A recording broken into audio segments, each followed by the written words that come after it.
Talk has announced that they are going on hiatus for a few days as an internal investigation is launched into the debate on racism that happened between Sharon Osbourne and the other co-hosts last Wednesday. Yeah, now former co-host Holly Robinson Peete is claiming Sharon was racist towards her. So Holly left the show after season 1, and she tweeted on Saturday, "I'm old enough to remember when Sharon complained that I was too ghetto for the talk, then I was gone. I bring this up now because I was mortified watching the disrespectful, condescending tone she took for their co-host, who remained calm and respectful because she had to." Yeah, now Sharon replied by posted an email that Holly sent to her in 2011 after Holly left the show. Holly wrote that she missed Sharon a lot, and Sharon added in a tweet, "Never in my life did I utter the words that Holly was too ghetto to be on the talk, as well as not having her fired." Oh my goodness. Sharon also told Variety over the weekend that the debate over her support for Piers Morgan came out of nowhere. She says, "I was blindsided, totally blindsided by the whole situation. In my 11 years, this was the first time I was not involved with the planning of the segment. I'm a big girl. I'm a professional. However, CBS blindsided me. I don't know why they did it to me. The showrunners told me it came from executives to do this to me. I was just so hurt, caught off guard, and stunned by what I was being asked and not prepared. I was honestly in shock. I felt like I was in front of a firing squad. I felt like a lamb held out for slaughter. They had me there for 20 minutes. On her podcast this weekend, this just keeps on going, The World According to Sheryl Underwood revealed whether she needs an apology from Sharon and what was bleeped out before they went to commercial break. How can I be racist about anybody or anything in my life? How can I? Well, I tell you, what? We will be right back. What? We have more topics, so don't go away. And I think we should stop this. There were some F-bombs dropped. Woo! Not by me. Not by me. Right, not, no. When Miss O was talking, there were bleeps. Yeah. There were F-bombs dropped, and definitely not by me. No. It didn't have to be heated. It didn't have to be argued. And even when the volume was going up, even when the volume, and y'all know me. Y'all know when I get on the microphone and I'm heated, and but then y'all also know when I come down, and y'all make sure she's going to ask for forgiveness. She's going to apologize, but that doesn't make you less than. That makes you stronger. And for me, all I kept thinking was, what could she be going through? My way of thinking is always forgiveness first, and right beside that is apology. Please forgive me. I am sorry for, right? Those two things go together. I don't know what's in Sharon's heart. I don't know what she's feeling. Only feelings I can control, am I right, Harry Sutherland, are my own. That is correct. That's right. That is why I started from the segment to the commercial break to all meetings to when we squashed it. Yeah, so DJ says, "I've lost so much respect for Sharon." Storm says, "Never apologize, Sharon." Essence says, "Don't know what or whom to trust anymore." Nita says that shows there's more to this than just the Piers encounter. Simone says Leah Remini has the receipts. I didn't read that. Sharon called her both, her and Holly ghetto.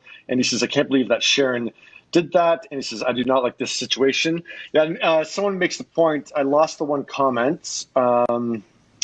I don't know who said I lost it, but yeah, someone was saying, why is the whole show going on hiatus? Why, like, the main problem is Sharon. Why isn't she taking days off? Like, that seems to me, it's almost like protecting the white host that will all go on hiatus, not just her, because it's a problem with the show and not a problem with Sharon. But yeah, I've talked about this Wednesday, Thursday, Friday. So yeah, I'm interested to hear your guys' thoughts, because you haven't talked about this yet. Keisha, do you want to start? Because lots of developments this weekend. Yeah, so there's multiple things. This is going to be a rant. Be prepared. So First of all, the whole show going on hiatus does make sense if Sharon said that she was blindsided. You know, the executives and the showrunners had different conversations. That's enough to say, okay, what's going on here? Is everybody in on this? Are people up to something? I mean, it's worth shutting down the show for a few days. True. Honestly, topic of racism, period, is worth the way that Sharon reacted. It is worth taking a few days off. Holly's statement about, Sharon calling her ghetto, and then Sharon showing an email of Holly saying, oh, I'm going to miss you. That happens all the time. Right. Microaggressions in the workplace, racism, discrimination in the workplace. And then when you leave the workplace, you don't know because you're not used to having a voice. You say, oh, I miss you. And you keep it cordial because that's what you're used to doing as a Black woman. So Sharon, I'm not using that. That's not a good enough. The email is not a receipt, sis. Let it go. Doing anything live is difficult. A lot of people judge it, but wouldn't be able to do it. It is not as easy as it looks. We are emotional beings, and I will always give grace in that regard. Being blindsided sucks, but I struggle with that as an excuse from Sharon because Piers Morgan was the #1 topic at the time. Yeah. Of course you're going to speak of it. Of course you're going to have a debate on it. When you make your opinions public and you defend Piers on Twitter, and you're on a talk show and it's your job to share your opinions, it is not surprising or blindsiding, if they ask you to stand on your opinion on a show where you give your opinion.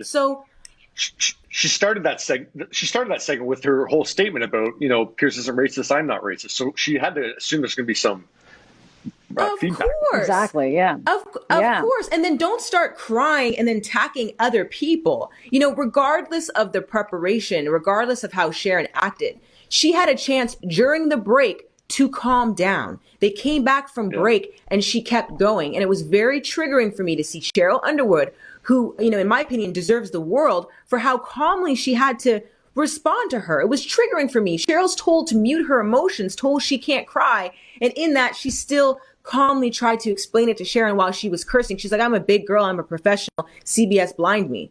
I didn't see a big girl. I didn't see a professional. And I don't think you were being blindsided because you defended Piers on Twitter. So if you can't take the heat, sis, why are you on that show? So anyway, I am clearly done my rant and I'm very upset. And it's Sangeeta's turn.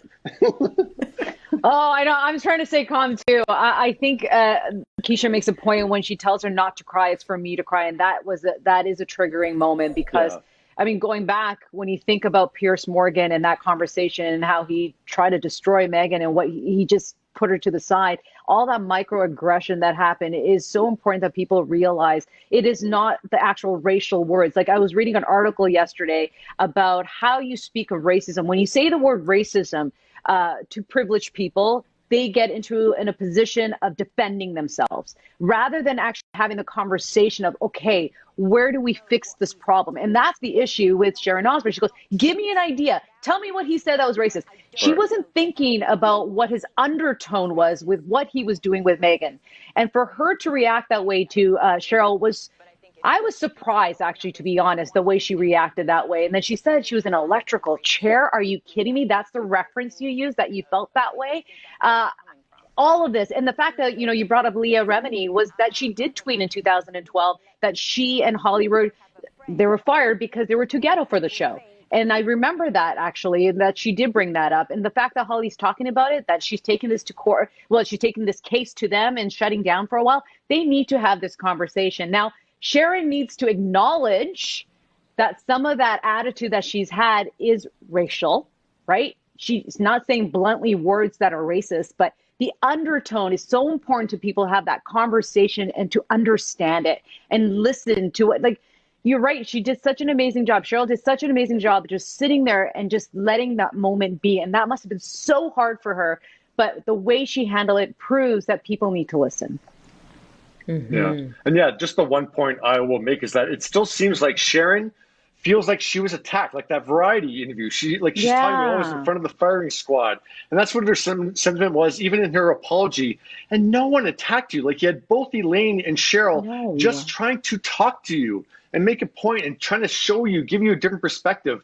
And Sharon is still taking it like it was an attack. Like her whole thing about being blindsided, like you said, Keisha. It was a conversation. No one was yelling at you. They were literally just trying to give you a different perspective. And you just got so defensive. And you're still thinking almost a week later that you were attacked. So It's very odd. That's exactly what it is. And when you talk about race, people get so defensive. Like when you go into your DMs or your comments, people are like, why are you doing this? What, we're good people. I'm not a racist. I'm like, this is about understanding it and taking a step forward. And Sharon was the epitome of that reaction. She started defending herself rather than listening to what she needs to hear. And that's what Piers Morgan also actually stated, right? He left the show. I get it. But the point is, if there is an opportunity to say, okay, I'm here to listen, let's talk. Teach me how to be better. That's the problem. Everyone gets defensive right now when you say the word racism. So simple. And it's just a trigger point. It's so simple. Yeah. It's so simple. Yeah. Anyways, it gets, Yeah, and it's crazy to me because I always say that when you are defensive, you create room for war. That is my belief. Yeah. You have to be able to listen, especially when you're on a show about different opinions, differing opinions. I just think in this situation, if you're not racist and you feel like someone's implying that you're racist, I can understand why you might be up in arms to be like, no, I'm not, especially because cancel culture is crazy. We don't know what people were feeding Sharon if they were saying, hey, they're coming for you in a minute, watch. We don't know the backstory. Regardless, though, Sharon, all she needed to do, because they were massaging the topic, all she needed to do was just listen and just say, hey, guys, I'm not racist. I don't want anyone to think that. I never want that. I don't fully understand this issue. Can you explain it to me? I'm all ears because I want to be a better person. That is the approach. The swearing and going to commercial break and coming back from commercial break, still swearing is like, sis, go take a nap. You have a dog beside you. How could you be upset? You have a whole doggy there. Pet him. Yeah. Pet Even him. her statement, when you read the apology statement, you're just like, this is ridiculous. Like, take a moment, actually acknowledge what's happening right now. I was not happy with that statement. I don't know if you had a chance to read it, but come on. It's just. Go take a walk in your gated community. Go take a walk. I love that.